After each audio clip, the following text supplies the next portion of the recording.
We've all heard it. This feels just like 2008. Home prices are soaring, buyers are tapped out, and investors have flooded the market. Many experts are saying the warning signs are eerily similar. But the real question isn't whether the market feels just like 2008.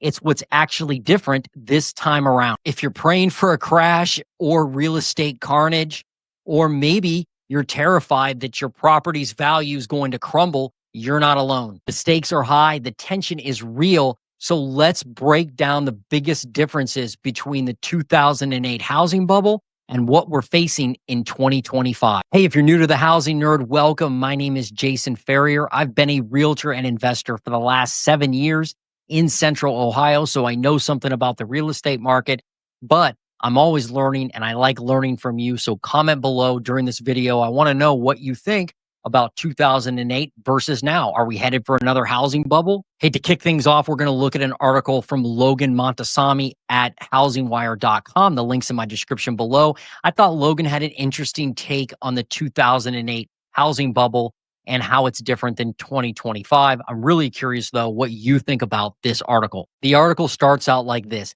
Happy Valentine's Day to all the housing bubble dreamers. It's been over a decade that many of you have been waiting for a repeat of the 2008 housing crash, hoping for a market shakeup. Today, however, the latest household debt and credit report from the Federal Reserve Bank of New York may not be the love letter you were all hoping for. Instead of warm and fuzzy feelings, get ready for a dose of reality. The numbers suggest we're not in for a crash. So, while some housing bubble hearts may be broken today, most homeowners in America love their current housing situation. So comment below, are you happy about your current housing situation? Do you think most Americans are? I'd like to know what you think. Hey, you haven't subscribed to the Housing Nerd yet? What are you doing? Hit the subscribe button, hit the like button, share this video. Thank you. Logan gives 3 reasons why 2025 is much different than 2008.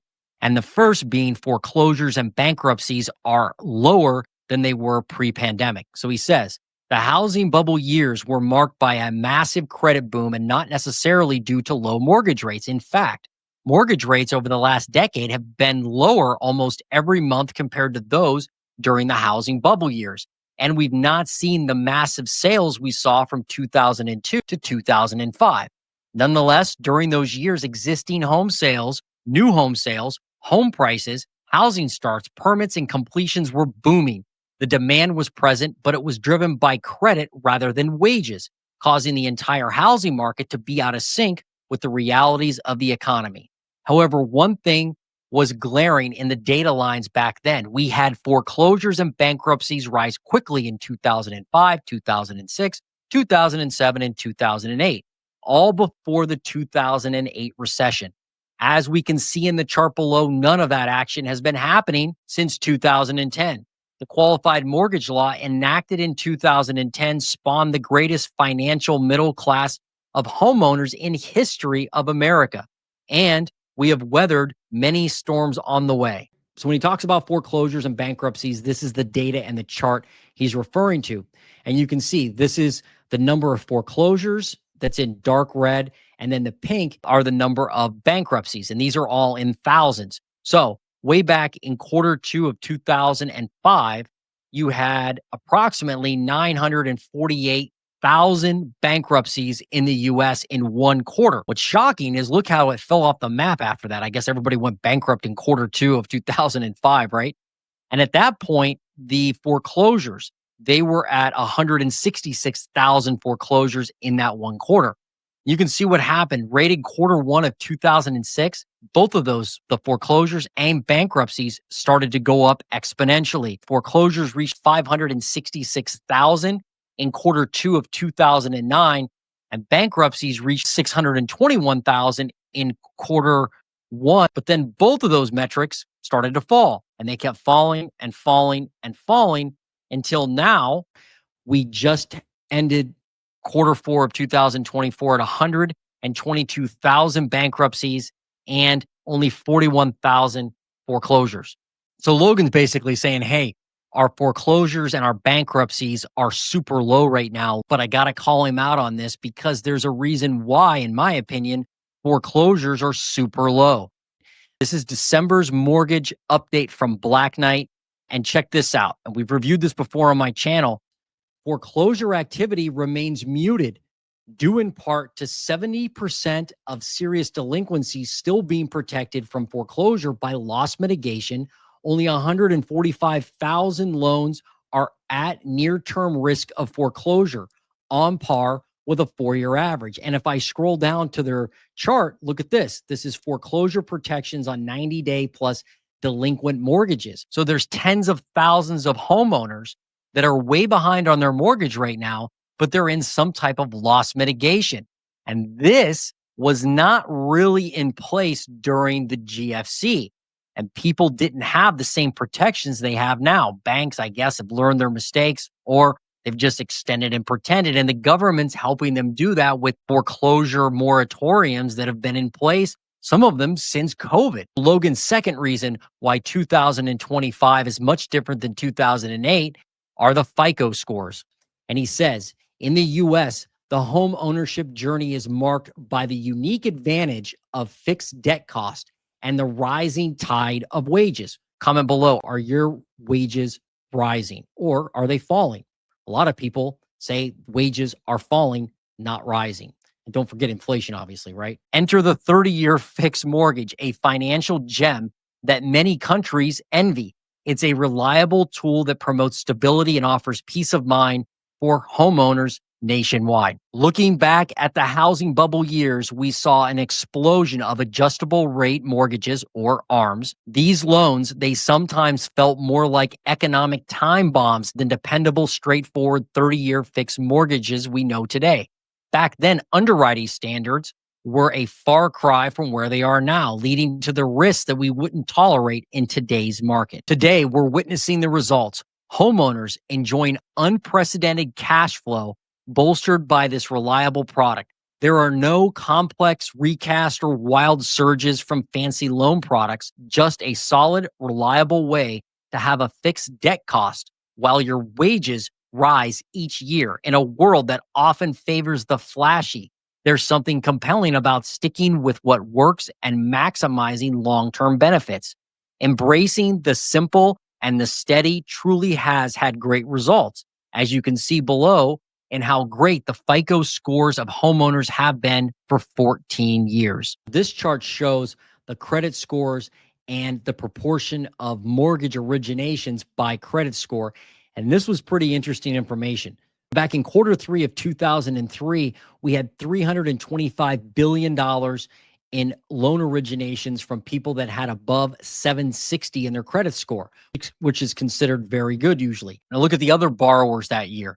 You had 364 billion of people originating loans with credit scores of 720 to 759. And then it gets worse. Credit scores of 660 to 719, 216 billion. Then credit scores of 620 to 659, 81 billion, all the way down to the worst borrowers, lower than a 620 credit score. You had $78 billion in loan originations. Now, look what's happening in 2024, the end of 2024. Those same borrowers that had $78 billion in originations with a credit score of 620 or less, now that share is only $18 billion. But look what dominates by far, $305 billion in credit scores of 760 or more. People who had very low credit scores dominated mortgage originations before the GFC, so no wonder we had a subprime mortgage crisis. Then, as it moved forward and credit restrictions came into play, obviously, more qualified buyers were actually the ones buying properties, at least according to this data. A lot of people have been predicting lately that FHA is the new subprime mortgage crisis that's really behind the scenes, growing bigger each day. Maybe that's you. Comment below and let us know. Do you think FHA mortgages will be the new subprime in the next housing crash? Regardless of how you slice it, if this information is correct, it looks like 760 credit scores dominate mortgage originations, not subprime loans of 620 or lower. All right, Logan's third reason is home equity this time around is a lot larger. In other words, people have more home equity than they did back in 2008. He says the story of the housing market crash is a cautionary tale that still resonates today. Remember the turmoil of those years. As countless families teetered on the edge of financial despair, many found themselves underwater on their homes and facing the looming threat of foreclosure. The harsh reality of their situation was very stressful. At one point in 2010, a staggering 23% of all homes in the U.S. were underwater, leaving homeowners feeling in a terrible spot. I thought this next part was interesting because a lot of people are fixated on home prices crashing. They actually, I think, go to bed at night and pray that home prices will crash. Maybe not because they want to buy a house or buy property. They just want to see carnage. Maybe that's you. Comment below. A lot of people on my channel seem to think that way. Historically, any drop in national home prices is a rare occurrence. If we look back at the bigger picture, excluding the tumultuous years from 2007 through 2011, the only dip we saw was in 1990, just a 1% decline. Yet, during the crash, home prices plummeted nearly 30% nationally, and the aftermath was devastating, marked by a wave of foreclosures and short sales as people struggled to free themselves from the burden of housing debt. I thought it was really convenient that he left out 2007 to 2011. I mean, let's be honest, right? Like, you can't exclude those years when you're looking at the overall picture of the housing market. However, I will say, if you think back to how long the housing market has existed, then a lot of years of ups, not a lot of years of down. So then he talks about how many people are actually underwater now. Fast forward to today, and there's fresh air. Only 1.8% of homes are underwater, a mere 0.01% away from the all-time low. He goes on to say, did you know that 40% of homes in America are owned outright, free from any mortgage? That's a wonderful data line, as Americans have roughly $38 trillion in equity. Back in 2008, the total loan-to-value ratio was hovering around 85%. This meant that homeowners who took on debt, whether for a new purchase or a cash-out refinance, were walking a tightrope, especially if home prices dropped due to distressed sales. Fast forward to today, and we find the loan-to-value ratio has plummeted to 46%. And so your loan-to-value ratio is basically how much you owe compared to how much the house is actually worth.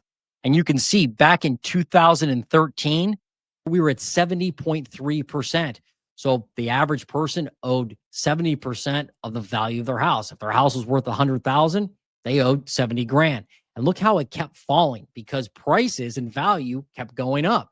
And we had a lot of 30-year fixed debt that kicked into effect. So it actually kept going down and down to now 46%. So the average loan to value ratio right now, only 46%. It means a lot of Americans have at least 54% equity in their house. And when you have equity, usually you have a lot of options. You don't have to get foreclosed on like back in the GFC when barely anybody had any equity. If you have equity, you can actually sell and make some money. But there's a few things I think Logan is missing. One of the big ones would be the rising cost of living. Everybody's feeling that. Doesn't matter if you have a mortgage or not.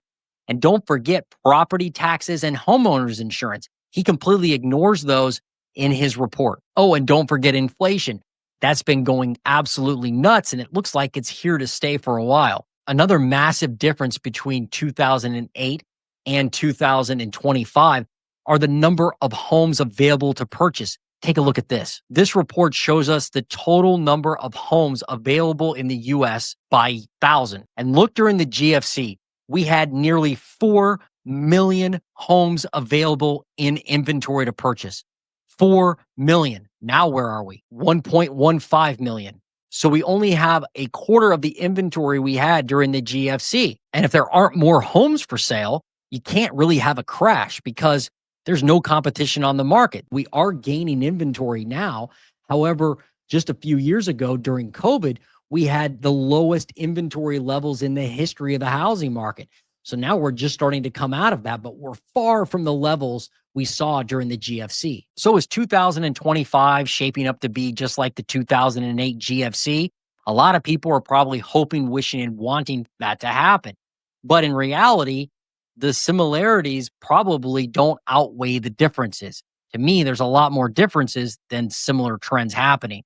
But I'd love to know what you think. Regardless, the housing market is super unpredictable. So if you want to keep your fingers on the pulse of the latest housing market data, you definitely need to check out my weekly Redfin housing market update. My latest one is right here.